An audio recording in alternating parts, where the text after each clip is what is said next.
সাংবাদিক গুণ বৰুৱাৰ দেহাৱসান দৈনিক জনমভূমিৰ জন্মলগ্নৰে পৰা শিৱসাগৰ সদৰৰ সাংবাদিক হিচাপে জড়িত গুণ বৰুৱাই মেলাচকৰ বাসগৃহত মঙলবাৰে শেষ নিশ্বাস ত্যাগ কৰে কনক চন্দ্ৰ সম সাংবাদিকতা বঁটা লাভ কৰা প্ৰয়াত গুণ বৰুৱা জাজি হেমনাথ সমা কলেজৰ অধ্যাপনা কৰিছিল প্ৰখ্যাত সাংবাদিক প্ৰফুল্ল চন্দ্ৰ বৰুৱাৰ সহোদৰ আছিল গুণ বৰুৱা শিৱসাগৰ জিলা সাংবাদিক সন্থাৰ সুদীৰ্ঘকালৰ সম্পাদক আছিল প্ৰয়াত বৰুৱা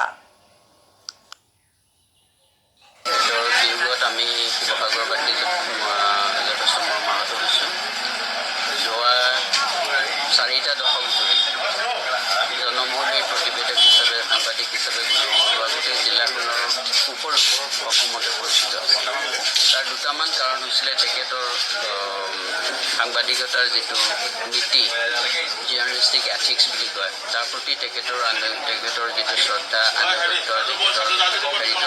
একেবাৰে অটুট আছিলে